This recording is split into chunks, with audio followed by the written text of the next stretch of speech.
I don't know about you this weekend, but I had two things on my mind.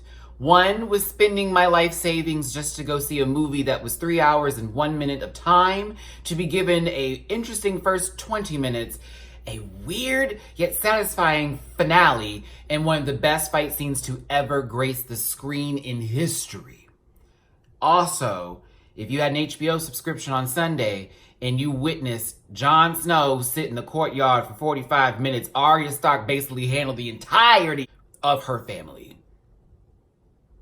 and Daenerys give us a low cry, then you already know what's up. But let me get off of Game of Thrones since this is not that review. This is for Avengers Endgame, and as you can see, I have my Marvel shirt on and I'm ready to discuss. Now, before we start this video, I want to go ahead and give a disclaimer. The first few minutes will be spoiler-free, so if you want to watch this without any spoilers, you have a few minutes of me just talking about how much I like the movie and what I liked about the movie without explaining too much. Now, if you want to talk about the bullshit that happened and what my favorite parts are that are very spoiler heavy, then the last few minutes, which I will give you ample warning, we will then discuss. So thanks again for tuning in. All social media links are downstairs. You know where to find me as well. If you want to donate and support your boy on the channel, that's paypal.me/MattyRants, Cash App $MattyRants, Venmo Matty-Rants. Are we ready? I'm ready. First of all, Avengers Endgame. We all have an idea of what this movie was going to be about. Basically, the Avengers assembling together again with whoever is left to then defeat Thanos and decide to get the world back to a better place or whatever works best for them, right? I mean, that's just the run of it all if you really want to put it together. But it's so much more than that. There was so many different layers this movie presented where they needed to go beyond what we could have seen as an easy victory lap. No, they took us around the block to the grandmother's house. We went to the cousins. We had a barbecue. I don't even know this guy, but we're at his house too. That's what the movie felt like. We traveled back through a lot of the Marvel universe that has been created that we've all seen and gone through to get to this point. So it did feel very satisfying to me as a fan who sat through all those movies, all of them, and with joy for most. I'm not going to talk too much about this without the heavy spoiler parts because I really want to get to the heavy spoiler parts. A good rule of thumb for those of you who are not Marvel fans or who would like to see this movie and feel like maybe there's going to be too much information, it'll be overwhelming to you, I highly suggest watching the original set of Avengers movies. I'm referring to Captain America's movies, Iron Man movies, Hulk. You can go into Doctor Strange. You can go into, it's not totally necessary because you can watch all of the Avenger movies and then find your way still knowing what's going on. But it's highly suggested for the fun stuff that happens throughout the movie, where if you saw the original films and all the sequels that came about, you would then recognize certain scenes and scenarios where they're at. So it's very important to me, and I'm glad I saw it because that was one of my favorite parts, is when certain things were happening and I'm like, oh, I remember this, or oh, that makes sense, or ooh, it would be there. That stuff played a huge part with this movie for me and why I liked it so much. Great storytelling on Marvel's behalf. But I also like that this film brought about the end of a few Avengers storylines where I don't have to worry about another movie from them unless someone wants to do a relaunch for some odd reason. And it also raised up a few people who are in the background who will probably have bigger pictures and be more in the forefront for the new set or the new timeline that Marvel is creating. I'm just ready for Marvel to bring X-Men into this because after seeing the Dark Phoenix trailer while I was waiting for this movie, I don't know how I'm going to feel about that film. I am going to review it though. I also am going to do Toy Story 4 and you better believe Detective Pikachu because that was my favorite trailer waiting for the Avengers. But if I were to score this movie based on the beginning to me, it was too quick in my opinion, I guess for satisfaction quality, but some people will argue with me that, Matt, that was important. I just felt like they could have drawn that a little bit deeper and made it more of a challenge. And then the ending to me too, which was a great setup, a kind of a sweet end, a lot of tears, all this and the other. I kind of wanted an end credit scene. I think I was so used to that and I was just waiting for something to happen, but that does not happen. There's no end credit scene. This is in game. If I were to give a score for this movie based on A, B, C's, and D's, it's an A- for sure. Just two things I wanted to change up, but everything else was simply perfect. Everything else was perfect. And probably one of the best fight scenes I've ever seen. That last 20 minutes, that last 20, 25, really, if I want to go there. Bitch. Everything. I was jumping up and screaming at so many moments. So many other people in the audience were with me in this. I high-fived the guy next to me because there was a scene that happened where somebody and something came and then this happened. I was like, ah! Everyone just screamed. Good shit. So for me, this movie is definitely A-. I'm going to give it a 9.5 out of 10. That 0.5 that I'm missing is just for little things that I didn't like that I prefer when I'm looking at films. But I got to say that it still was one of, if not the best Marvel movie that's come out, probably next to Black Panther. Because I got to say, Black Panther is still like my favorite Marvel movie. But Avengers Endgame was so good. Ooh, it wrapped everything up so nicely in a bow.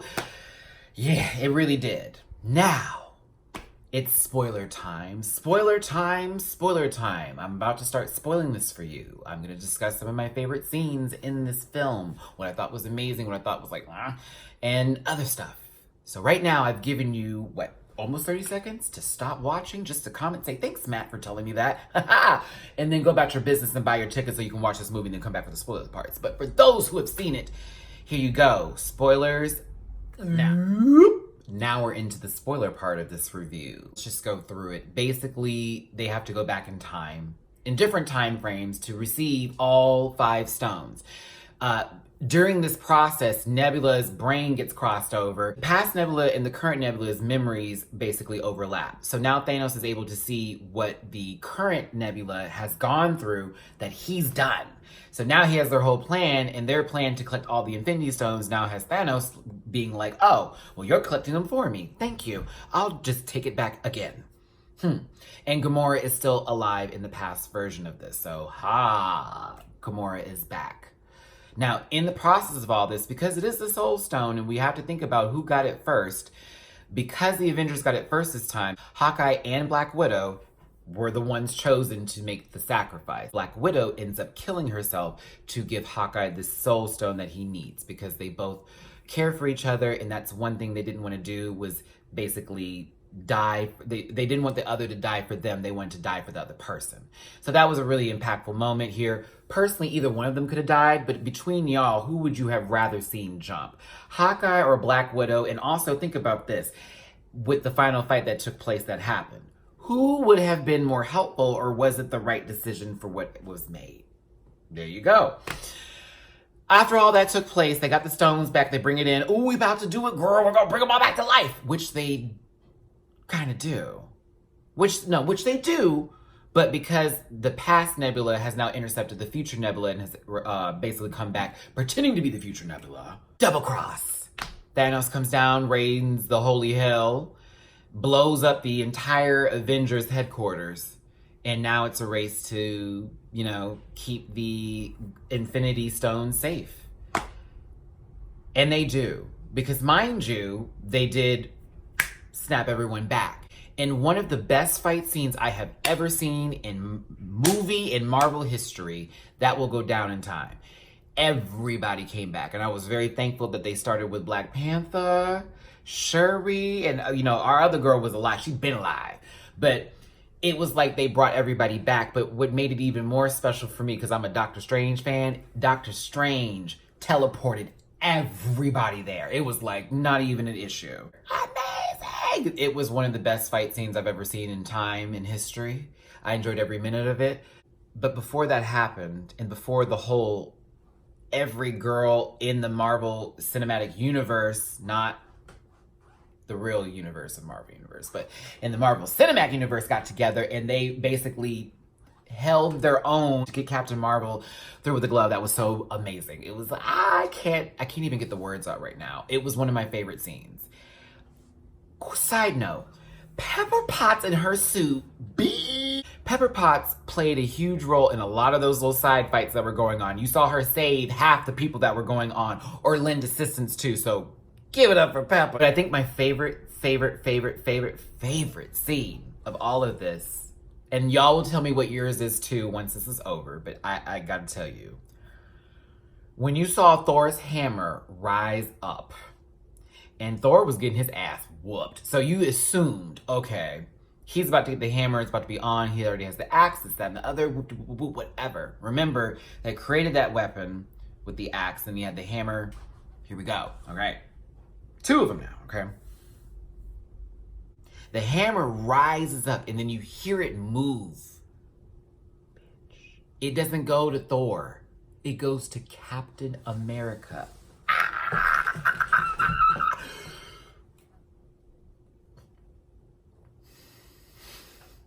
Amazing. Simply amazing. Simply amazing.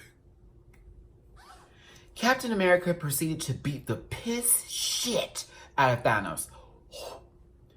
The connection of the shield, then throwing the hammer, then throwing it back. Oh my God, it was so good. It was so good. I was on my feet. I didn't care who was behind me. I was on my feet, clapping, screaming. Yes, I was just going off. Guy next to me high-fived me. Yes, it was so right. It was one of the best scenes I've ever seen, period. It was so good. And the fact that Captain America, which I believe in the comic books this is true, that he is worthy of wielding the hammer. My God. Before I let this go. 2 people who could stand toe-to-toe with Thanos during that whole thing, okay?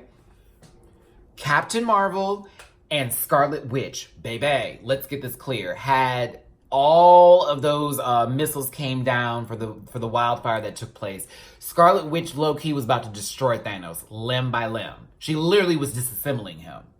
I couldn't believe it. It was, I gotta go see this movie again. It was so good. And then Captain Marvel, that moment when she rolled up on him and they had that little exchange or fight or whatnot, and he tried to punch her, or was it headbutting or punching her? I forget what it was. He tried to do that to her head, and she didn't, not this, not a little ooh, nothing of that happened. She just simply was looking at him like, did you just hit me in my head?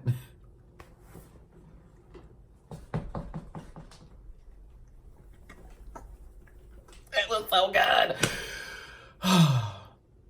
Ending, unfortunately, Iron Man dies in a last-ditch effort to protect everybody because Thanos somehow gets a hold of the Infinity Gauntlet again.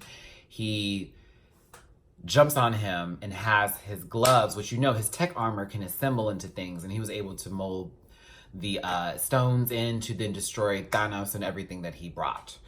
But with that, in the power of the Infinity Gauntlet, it had killed Tony Stark. So we lost Iron Man in this.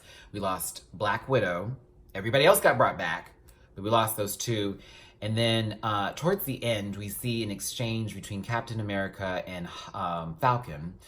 And Captain America apparently was going to go back and return the stones because that was the rule, so that everything would remain in those timelines. And this timeline could still remain the new one, right? It's supposed to be a 5-second thing, goes in, goes back out. But instead of coming back immediately, Captain America decides to stay in the past and age correctly. He lives a full life, and he gives the honor of being Captain America and passes that legacy over to Sam Falcon. So Falcon is now going to be the new Captain America if they continue this, and I hope they do because I would love to see that. I'd watch it. Or at least another Avengers movie later down the line with Sam as Captain America. I'm here for it. Either way. Interesting movie, great movie. How did you feel about it? What was your best parts?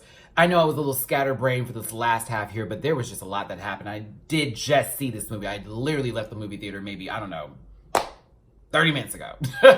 So, tell me what you thought of the movie. What do you hope to see in the Marvel Cinematic Universe? And where do you want other characters to go? Thanks for tuning in. The social media links are downstairs. And again, if you want to donate to the channel, that is paypal.me/MattyRants, Cash App, $MattyRants, Venmo, MattyRants. I'm your boy, MattyRants. I've already said that all within my links for donations. Thanks for tuning in. You will catch me later on this week for a live video, as well as for RuPaul's Drag Race when we do our live on Instagram and the review with me and Jamar84. I will see y'all later. Hugs and kisses. My best and love and wishes to you. Bye, everybody.